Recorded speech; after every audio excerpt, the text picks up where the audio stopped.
Hi everybody, I am Robert Grigore here at Grigore Counselling today. Before I jump into the topic of today, I just wanted to thank everybody for their support in my last live broadcast. That was around Bullying Day, and it's been really great to see people reaching out. So thanks very much for that. Today's topic is actually about sleep, and I don't know if you can see on the broadcast that I'm actually feeling a bit tired today myself. Ironically, yesterday night I had decided that today I was going to do a live broadcast on 15 ways to improve your sleep, and ironically enough, last night I had a terrible sleep. So it just goes to show you how interesting life can be sometimes. So also, before I jump into this topic, you may hear some construction going on outside. It's an old building that I'm working in and that I'm broadcasting from, so from time to time there is some renovation, so hopefully that doesn't disturb us too much. So today's topic, as I move into what I'm going to talk about today, is actually about 15 ways to improve your sleep, and believe you me, I tried a couple of these last night because I had the hardest time sleeping. So, for those of you who know a little bit about some of the different kinds of disorders that come around with sleep, there are some major and clinical signs of sleep issues that should be checked out. But I'm going to kind of, not talk about the more clinical diagnosable signs of sleep and just sort of talk about, sleep that's just poor sleep or getting bad sleep and how you can improve your sleep hygiene, as we call it, or ways that you can actually get to sleep. So today I'm going to try and keep this to about 5 minutes or so. My last broadcast was about 15, and I think that went a bit long. So for some quick stats that just to throw out there around sleeping is that I'm sure you've experienced when you get a poor sleep, there's just you feel quite different the next day, lagging of energy. Not getting enough sleep can actually affect your brain activity as well and make you more prone to accidents, a little bit mentally fatigued and foggy. And if you're doing any activities that that require something more than just an automated kind of repetitive action, then you can see a start drop off with that. So hopefully it doesn't come across too badly in this live broadcast, as I am myself quite tired. And something that's just interesting to let you all know about is that the sleep cycle actually, and that is going from you're awake down to sleep and then into deep sleep, or REM sleep, rapid eye movement sleep, is actually about 90 minutes it takes to go from awake all the way down there into REM sleep. And so as you think about how long to sleep, you might want to consider actually doing it with that 90-minute cycle in mind. And I'll get a little bit to that later on with a great app that you can use in one of my notes here. The other thing that I wanted to let you know about was an interesting stat that I read just recently, actually, was that those who are suffering from more sleep deprivation or sleep debt actually need about 2 full weeks of sleeping in to some regular, deep wake-up time. So like, if you're normally getting 4 hours of sleep or 6 hours of sleep, actually getting that full 8 hours or even 9 hours or 10 hours of sleep for about 2 weeks straight, so that your brain can actually recover from the effects of sleep deprivation. So I'm going to jump in now to some of the things that you can do right now to improve your sleep. And one of those is, the first one I'm going to talk about is actually the conscious creation of the routine of your sleep. I think this is an important aspect, is that this is something that you are actively, consciously creating, and that itself can actually change a lot of the ways that we go about getting that time in, or that sleep, or sort of shifting gears from the regular hustle bustle of our days. The second note that I want to pass along here is that, from the period of time when you're actually, awake and watching TV or hanging out with the family or what have you, that our systems generally need somewhere between 45 minutes and an hour to go from that awake, functioning into sleep. So it's sort of like an hour of downtime or so that actually is required just to get into that space of, comfort and relaxed atmosphere. So another thing to mention here, number 3, is that when you're actually, you shut off the TV, you've spent that hour or so in sort of going around relaxing, you've turned off the TV, that also means that when you're laying in bed, it's not a good time to play on the iPhone. Now, I know that the iPhone or your smartphone, I have an iPhone myself, so I'm not too sure about the other versions, but I know on the iPhone there is a night shift screen or an option that you can click, and that actually changes the tint of the screen so that you don't get the intense blues in the screen, which actually simulates light, which actually keeps you awake. So, even though that's there, I would recommend that once you decide to get onto your bed and under the covers and ready to sleep, this is the time where you actually put your phone away. No more checking your phone or watching Netflix on your iPad in bed, simply because it stimulates your brain, it stimulates your eyes to think that you're awake and to plan your life as if you're awake. So it actually will shift some of the chemicals in your brain, like melatonin, and move you away from that tranquil sleep that you're looking for. The fourth thing I want to mention is that when you are configuring your room or your concept around your sleep hygiene, your sleep patterns, I'd highly recommend that you make your bed only there for sleep or sex. It is a great disservice to make that bedroom really, a collection of a bunch of other things. I remember when I was studying, for example, I would study a lot, or when I was in school, I would study a lot in my bed, and actually that was stimulating my brain to keep me awake because I was thinking about all of the different theories and research statistics and what have you, and I wasn't, putting myself into that ideal state to sleep. So I do recommend that you make your bed only for sleeping and sex. The other thing about your bed is that I find it extremely helpful for me to make my bed every day. I don't know, that sounds kind of, like naggy or something. My parents used to, harp on me for making my bed every day, and, that's sort of part of being an adult, I suppose, in many ways. However, sometimes I don't always get to do that, or I'm in a rush and I just sort of leave it, and then when I'm actually about to go to bed, I'll find that I don't really feel welcome, so to speak, in my bed. It's just like, I just climb into these, messy covers and stuff, and I find for myself anyway that having a nice bed, nice and clean, crisp, and and changing those sheets, regularly so that it feels nice and fresh. It's very inviting to enter into that sleep mode. So that's something else to think about. Now, in terms of, I mentioned melatonin before, number 6 is to, if needed, or if you're trying to correct sort of a sleep imbalance, grab some melatonin if you'd like from the drugstore. They're over the counter, they're natural, they're safe, and you can take some melatonin over the next week or 2 weeks or so, just trying to get yourself into that particular sleep rhythm.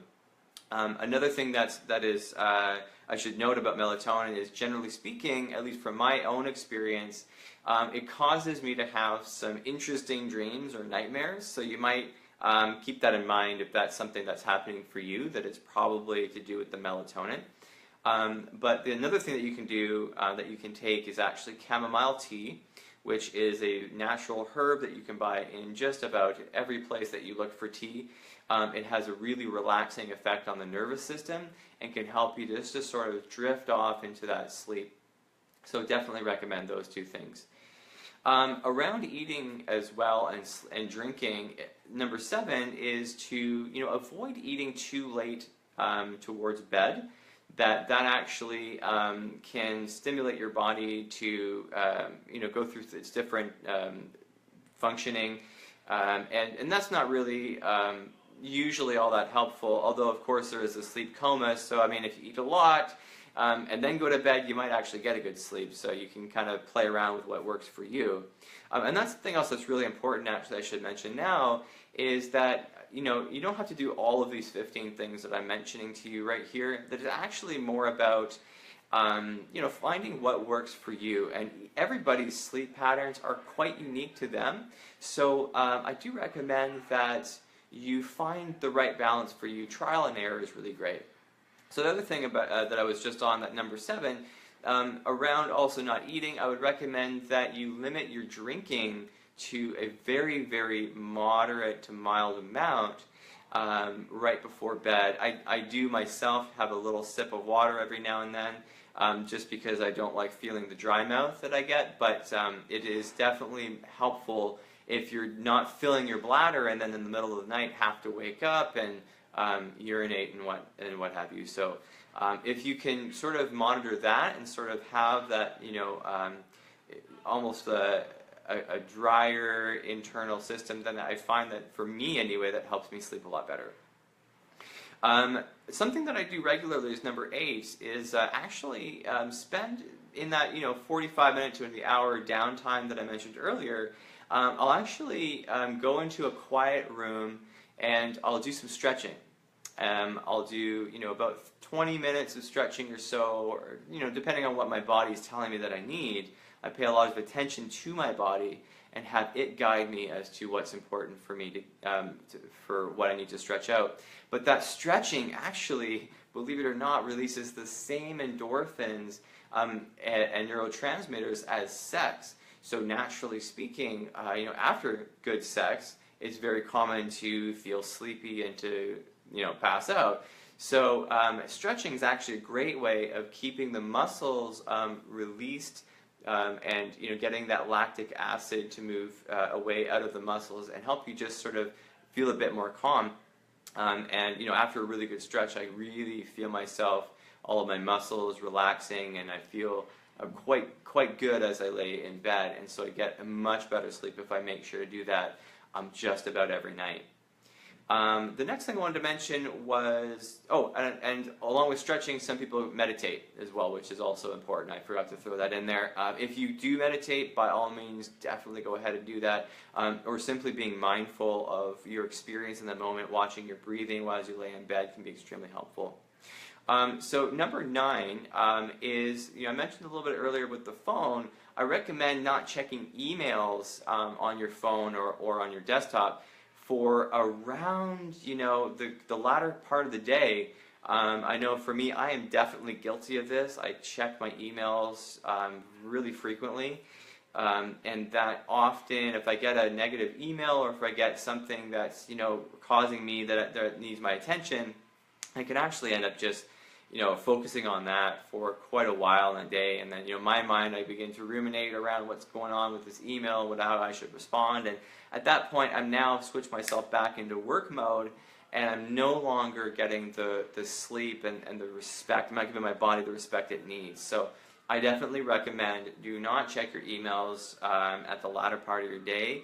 For me, it's best if I, once dinner time hits, my phone is pretty much off. I'm not checking that very frequently at all, unless I'm waiting specifically for an email that I need to get. And instead of reading your emails, at night around in bed, which some people do, and hopefully, again, don't do that if you can, grab a book. I find that, having a nice, and somewhat educational book or something that's very light, that's kind of, not exactly the most riveting book that you could ever read, not like a great fantasy novel or something like that. But something that's sort of, light reading and that puts you kind of in a relaxed state can be fantastic to read right around bed. I find for myself, I like reading about money. I just picked up Tony Robbins' Unshakable, I think it's called, book, and it's been really great. So that's been helping to make me get a little bit in a different zone and to fall asleep with some good readiness there.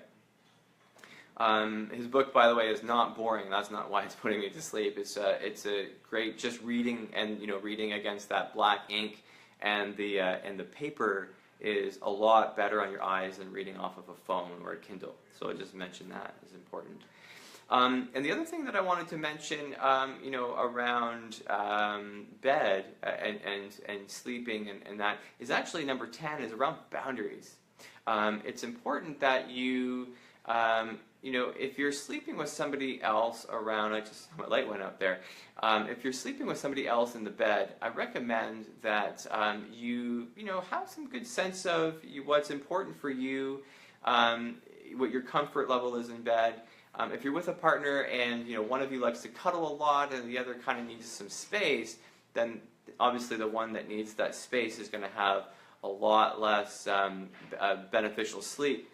So for me, I find that starting off cuddling is really relaxing, and you get that sort of intimacy with my partner.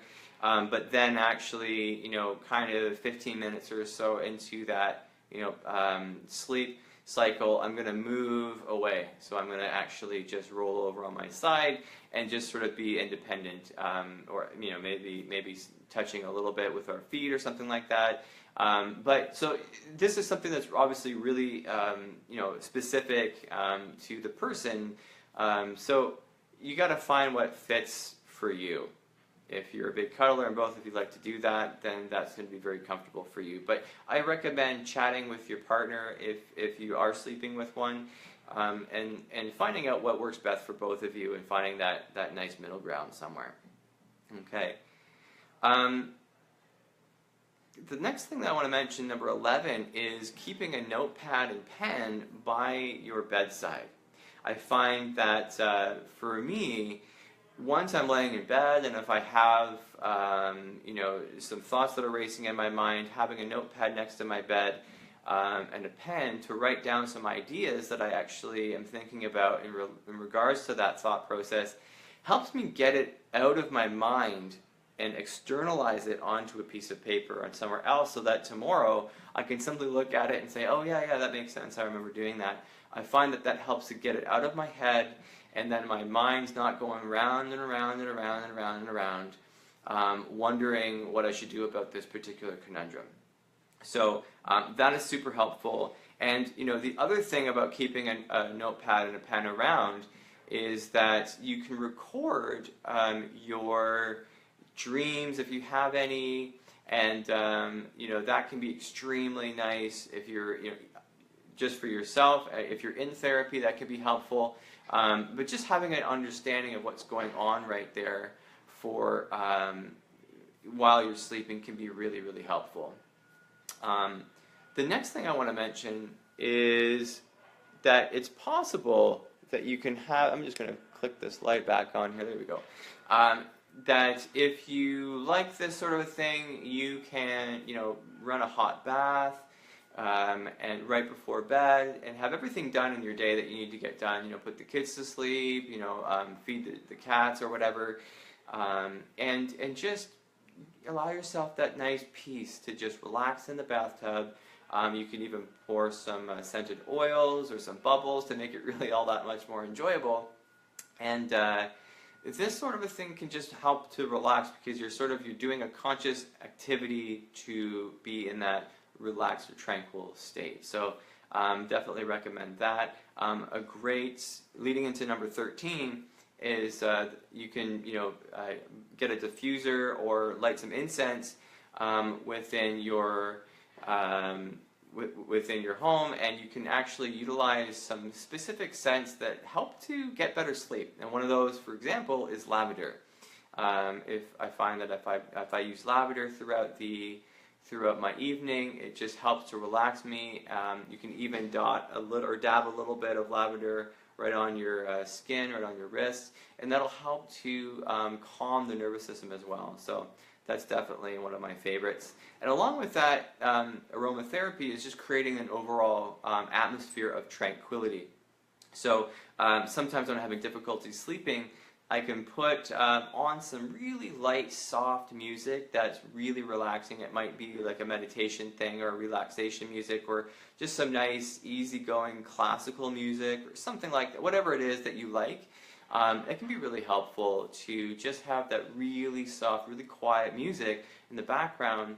It can help to distract from noise that might be happening around you, and it can also just sort of allow your mind to go into a rhythm. My light went off again.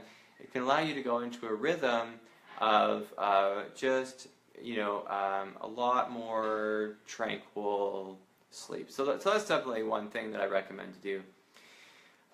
Number 14 is going to be about a little bit more specific with anxiety, or if you suffer from post-traumatic stress disorder or related symptoms. These are some things that I picked up with my time at the BC Society for Male Survivors of Sexual Abuse from Don Wright. He actually recommended that I inform my clients that upon going to sleep, it can be really useful to just do a lap around the house or the apartment or wherever you're living and check all of the doors, check the windows, and just to make sure everything's closed, locked, off, and ready to go, so that you don't worry about your safety, right? It's important to feel safe and to feel comfortable and calm as you're sleeping. So that's really helpful. It's helped a lot of my clients to feel like they're more in control of their sleep patterns. And so if one more thing to mention about that actually is when you are actually laying down to bed, or just before you decide to lay down, you can add a bell on the back of the door handle, so that, should you hear it in the middle of the night, that would actually alert you that there is some quote-unquote danger. And a lot of my clients find that as they do this and they don't hear the bell, it actually reinforces the message that they are indeed safe and that they can sleep and they can let their guard down a little bit. So I recommend that. That's extremely helpful. And those of you who have anxiety, like myself, for example, is to lay, when laying in bed, if you're just having a lot of trouble running through things in your mind and everything you've tried is not working, and worst case scenario, one of the things that you can do is just simply close your eyes. Because as you close your eyes, you're going to be limiting the amount of stimuli that's entering your eyes. And even though your room might be dark, there is still quite a bit that's going on with your eyes. So just closing your eyes allows you to give some rest, some space. So I definitely recommend just doing that. Of course, if you're laying in bed for a long, long time, and that's really not, you're having a lot of trouble, or maybe you start to think about, how you're not sleeping, it can be good just to actually get out of bed for a little while.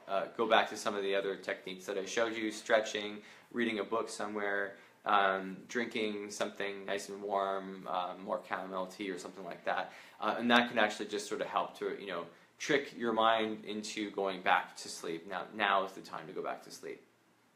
15, the final thing that I'm going to mention here, and by the way, there are lots of other techniques to get better sleep. So one of the things that I do want to recommend is if you're having a lot of trouble and you live in a place like British Columbia, where I am in right now, Vancouver, and there's not a lot of sun, especially during the winter nights, or the winter months, sorry, you might want to think about investing in a SAD lamp. That stands for Seasonal Affective Disorder. Those of us who live on the coasts generally tend to have a lot less light because of that fog and mist and everything on the atmosphere.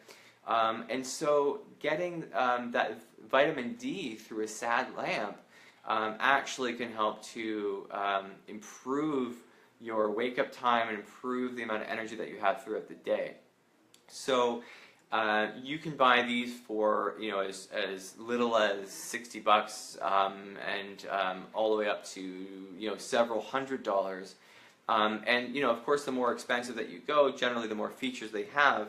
But generally speaking, these lamps have, and if they're an alarm clock, by the way, is that they have the ability to wake you up at a certain time, and there's a space of 20 minutes or 15 or however long, 30 minutes that you'd like, of that wake-up time where it gradually can create more light, and then actually produce soft sounds, or some can just play the radio if you have a favorite radio station, and that actually can be really, really nice. Mine that I have at home plays bird sounds and water trickling and stuff like that, which I find really calming. So I like to wake up with that really soft, rhythm of nature as I'm slowly waking up, and that's really helpful. And the final thing to do with on number 15 here is you can get some apps on your phone, and actually I've downloaded one which is called Sleep Cycle, and it's free for the basic version of the app. And this app actually records your movement while you sleep through the microphone on your iPhone, and it'll tell you over a span of 5 days as it calibrates to you. It'll get to know your movements, it'll get to know the sounds that you make, and it'll be able to track how well you're sleeping, and it'll give you an indication of whether or not you're in that full REM cycle, or if you're getting that deep sleep, or if you're really on the cusp of awake a lot, which can help to explain why you're feeling tired upon waking. The other great thing about this app is that it can, when you decide that you'd like to wake up at, let's say, 7:30 in the morning, it'll actually tell you, or give you an option to wake up between 7:30 and 7, or somewhere around there. So it'll judge you and your sleep cycle to wake you up near the tail end of the sleep cycle, so that you're not getting awakened abruptly in the middle of that sleep cycle, which, generally speaking, if you are being awakened in that sleep cycle in the middle of it, you are going to be spending, or that upon awakening, you're going to be experiencing generally some stress and some depressive symptoms, and generally my music sometimes that I was waking up to before was actually rap music. And so that actually just sort of startled me awake, and that made me awfully, depending on if I was having a bad dream or something, I could be quite nasty in the morning. So I definitely recommend that you take, with everything that I've said here today, take what's important for you, take what's not, leave whatever it doesn't work for you, but definitely, create a conscious rhythm, create a conscious intention to sleep better. And to take some of these things into account, look around, find some other techniques. I mean, like I said, these are just 15. There's probably thousands of techniques that other people have found out there. And I recommend, if you're having some difficulties with your sleep, feel free to reach out. Or if you like what I said here, reach out to me. Send a comment in the post here on my page. You can like my page at Grigore Counselling, Grigore Counselling, Counselling. That is spelled that way because I am in Vancouver, Canada. Please, just share if you like this, and hopefully you guys get better sleep. So I'm wishing you the best, blessed sleep and rested sleep that you can get. And that's all for now. Thanks very much, and we'll see you next time.